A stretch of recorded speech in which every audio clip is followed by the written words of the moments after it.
샬롬, 6월 13일 이슬기도 오신 여러분 환영합니다. 우리 암송하고 시작하겠습니다. 갓난아기들 같이 순전하고 신령한 젖을 사모하라. 이는 그로 말미암아 너희로 구원에 이르도록 자라게 하려 함이라. 한 번 더 하겠습니다. 갓난아기들 같이 순전하고 신령한 젖을 사모하라. 이는 그로 말미암아 너희로 구원에 이르도록 자라게 하려 함이라. 베드로전서 2장 2절 말씀. 아멘. 네, 오늘 우리가 살펴볼 말씀은 신명기 18장, 시편 105편, 이사야 45장, 요한계시록 15장입니다. 내 본문을 대언이라는 관점에서 살펴보도록 하겠습니다. 시편입니다. 시편 기자는 하나님의 구원 역사를 회상하면서 그 놀라운 은혜를 온 세상에 전파합니다. 아브라함에게 주신 언약부터 애굽에서의 그 해방, 광야에서의 인도하심까지 하나님의 신실하심을 노래합니다. 이는 단순한 과거 이야기만이 아니고 현재도 계속되는 하나님의 구원 계획을 증거하는 겁니다. 성도는 자신이 경험한 하나님의 은혜를 다른 사람들에게 전하는 대언자의 역할을 감당해야만 합니다. 개인의 간증과 경험을 통해서 하나님의 살아계심을 증거하는 것이 바로 현대적 의미의 대언이 되겠습니다. 자, 이사야 45장입니다. 하나님은 놀랍게도 이방왕 고레스를 통해서도 당신의 구원 계획을 이루십니다. 고레스는 하나님을 알지 못했지만 하나님께서 그를 도구로 사용하여 이스라엘을 바벨론에서 해방시키셨습니다. 이는 하나님의 주권이 믿는 자들에게만 국한되지 않는다는 것을 보여주죠. 때로는 우리가 예상치 못한 방식과 사람을 통해서도 하나님의 뜻이 이루어집니다. 하나님은 온 우주의 주관자시며 모든 민족과 열방을 통해서도 당신의 영광을 나타내시죠. 우리는 하나님의 넓은 구원 계획을 믿고 그분의 놀라운 인도하심을 전해야 하겠습니다. 요한계시록입니다. 마지막 때에 하나님의 공의로운 심판이 임할 것을 보여줍니다. 일곱 천사들이 하나님의 진노가 담긴 대접을 받는 장면은 하나님의 거룩하심과 죄에 대한 심판이 얼마나 확실한지를 말해줍니다. 동시에 짐승을 이기고 승리한 성도들의 찬양은 하나님의 구원이 완성될 것임을 보여주죠. 이들의 노래는 하나님의 의로우심과 참되심을 온 세상에 선포하는 대언입니다. 성도는 현재의 어려움 속에서도 하나님의 최종적 승리와 공의로운 통치를 믿고 그 소망을 세상에 전해야 합니다. 네, 이어서 봅시다. 신명기 말씀을 통해서 하나님의 음성을 전하는 사람들이라는 제목으로 말씀을 전하겠습니다.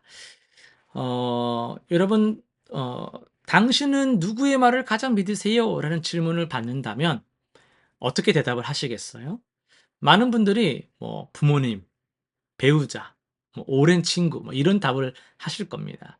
그런데 그럼 왜 그렇게 답을 하시냐라고 물어보면요.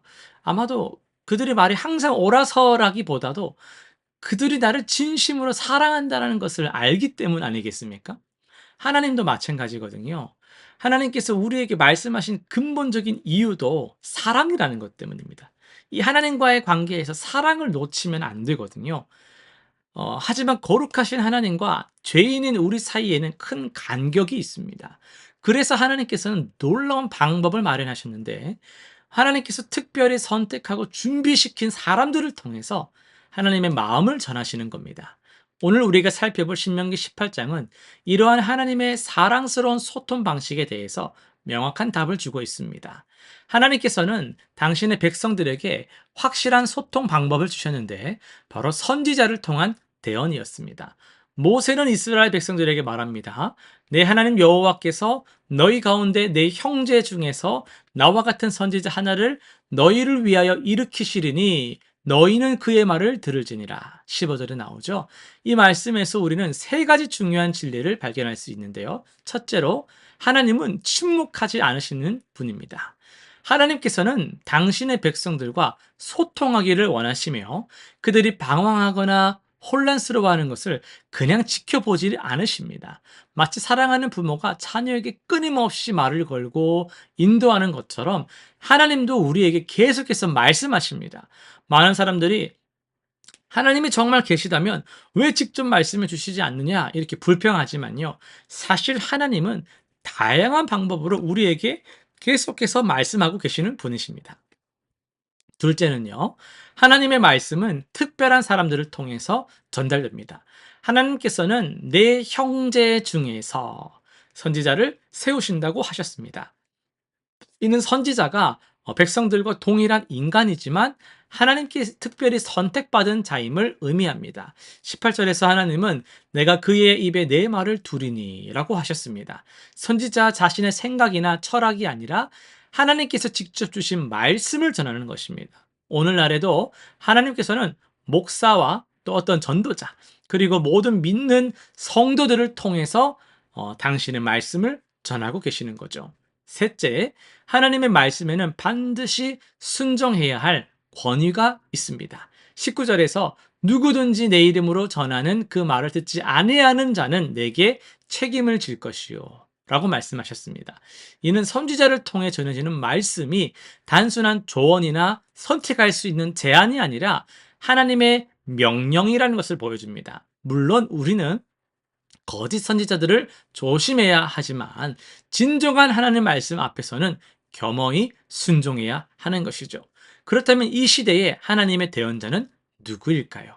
물론 가장 완전한 대언자는 예수 그리스도이십니다. 히브리서 1장 1절과 2절에서는 옛적의 선지자들을 통하여 여러 부분과 여러 모양으로 우리 조상들에게 말씀하신 하나님이 이 모든 날 마지막에는 아들을 통하여 우리에게 말씀하셨으니라고 말씀합니다. 그런데 놀라운 것은 예수님께서 승천하신 후에 이제는 모든 믿는 성도들이 하나님의 대언자 역할을 감당할 수 있다는 것입니다. 사도 베드로는 오직 너희는 택하신 족속이요 왕 같은 제사장들이요 거룩한 나라요 그의 소유가 된 백성이니 이는 너희를 어둠에서 불러내어 그의 기이한 빛에 들어가게 하신 이 아름다운 덕을 선포하게 하려 하심이라 라고 했습니다. 말씀에서 그대로 증언하고 있죠. 우리 모두가 하나님의 아름다운 덕을 선포하는 대언자들이라는 겁니다. 여러분, 우리는 매일 다양한 사람들을 만나며 살아가고 있습니다. 가족, 친구, 동료, 이웃들과 대화를 나누고 관계를 맺지요. 그 모든 순간이 하나님의 음성을 전할 수 있는 기회입니다. 꼭 거창한 설교나 그 체계적인 전도가 아니어도 좋습니다. 진실한 마음으로, 진실한 사랑으로 돌보는 모습, 어려움 속에서도 포기하지 않는 믿음, 용서하고 화해하는 마음 등을 통해서 우리는 하나님의 성품을 잘 드러낼 수 있는 것이죠. 하나님께서는 지금도 여러분을 통해 이 세상에 말씀하기를 원하십니다. 우리의 삶 자체가 하나님의 살아계심을 증거하는 대언이 되어야만 합니다. 완벽하지 않아도 괜찮습니다. 모세도 뭐라 말했습니까? 나는 본래 말에 능하지 못한 자라고 했습니다. 하지만 하나님은 그의 입에 말씀을 주셨습니다. 하나님께서는 우리의 부족함을 통해서도 당신의 놀라운 영광을 나타내실 수 있는 분이십니다. 오늘부터 우리 모두 하나님의 음성을 전하는 귀한 대언자로 살아가기를 소망합니다. 실천사항 3가지 정리해 볼게요. 첫 번째는 매일 하나님의 말씀을 묵상하며 그 음성에 귀를 기울이는 시간을 가져보세요. 대언자가 되기 위해서는 먼저 하나님의 음성을 정확히 듣는 것이 중요하죠. 매일 성경 읽기와 매일 기도하기를 통해서 하나님과의 친밀한 교제를 나눠보시기 바랍니다. 둘째는요, 일상에서 만나는 사람들에게 사랑과 관심으로 다가가서 하나님의 마음을 전해보세요. 말보다는 행동이 좋죠? 진실한 돌봄과 섬김을 통해서 하나님의 사랑을 나타내 보시기를 바랍니다. 세 번째는요, 어려운 상황이 와도요, 믿음을 잃지 않고 하나님의 신실하심을 증거하는 삶을 살아 나가시길 바랍니다. 시련과 고난이 없을 때만 찬양하는 것이 아니라 시련과 고난 속에서도 하나님을 의지하는 모습을 통해 주변 사람들에게 소망을 전하시길 바랍니다. 기도하고 마칠게요. 사랑의 하나님, 오늘 우리를 당신의 대언자로 부르셨음에 감사드립니다. 우리의 부족함에도 불구하고 하나님의 음성을 전할 수 있는 특권을 주셨음을 감사드립니다. 매일 하나님의 말씀에 귀를 기울이며 우리의 삶을 통해 하나님의 사랑과 은혜가 나타나게 하여 주옵소서. 겸손한 마음으로 하나님의 뜻에 순종하며 이 땅에 하나님의 나라가 임하도록 쓰임받게 하여 주옵소서. 감사드리며 예수님의 이름으로 기도드립니다. 아멘.